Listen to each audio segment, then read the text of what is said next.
What if a single glance could turn you into stone?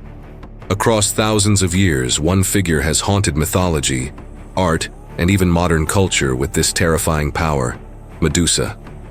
But who was she really? A monster, a victim, or a misunderstood symbol of power? Stay with me, because by the end of this video, you'll see Medusa in a way you've never imagined before. Medusa is one of the most famous creatures from Greek mythology, instantly recognizable by her head of living snakes and her deadly gaze. But her story is far more complex than just being a monster slain by a hero. She represents beauty, tragedy, revenge, and even hidden meanings that connect to religion, politics, and psychology. And here's the strange part: her story changes depending on who tells it. In the earliest Greek myths, Medusa was not always a monster. She was originally described as a stunningly beautiful maiden, one of the three Gorgon sisters. Unlike her immortal sisters, Medusa was mortal, and that made her unique. But then came the tragedy. According to one version, she was desired by the god Poseidon. Inside Athena's temple, Poseidon forced himself upon her. Instead of punishing Poseidon, the goddess Athena cursed Medusa, transforming her into the snake-haired monster whose very gaze could kill.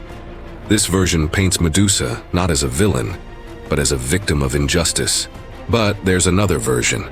Some poets claimed Medusa was arrogant about her beauty, claiming she was even more beautiful than Athena. For this pride, she was punished, turned into a creature of terror. So which one is true? That mystery alone has kept scholars debating for centuries. The power that defined Medusa was her petrifying stare. Anyone who looked directly into her eyes was instantly turned to stone. But what does this mean? Was it just a magical curse, or was it symbolic?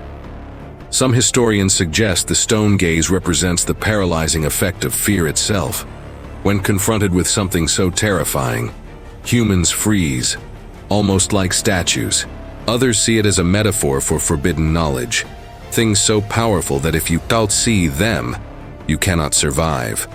The hero Perseus was sent on an impossible mission: bring back Medusa's head. With the help of gods like Athena and Hermes, he received a mirrored shield, a sword, and winged sandals. Perseus used his shield to dodge Medusa's stare and chopped off her head. But here's where it gets strange. From her severed neck sprang two children, born from her union with Poseidon: Pegasus, the winged horse, and Chrysaor, the golden warrior. Even in death, Medusa gave birth to creatures of wonder. And Perseus didn't throw her head away. He used it as a weapon, turning enemies into stone, and later gave it to Athena, who placed it on her shield, the Aegis. This made Medusa's image not just a symbol of terror, but also a symbol of protection. Here's where her story becomes even more fascinating. In ancient Greece, her face appeared on shields, armor, and temples, not to scare people but to ward off evil. In Renaissance art, she was painted as both horrifying and strangely beautiful. In modern times, she has been reinterpreted as a feminist icon, a woman wronged, punished unfairly yet still powerful even in death. Some even see Medusa as a symbol of how society often demonizes women who challenge authority. So was Medusa truly a monster? Or was she a victim turned into one by the gods? Maybe that's the real power of her myth. She reflects back at us what we most fear. Fear of beauty, fear of power, fear of injustice.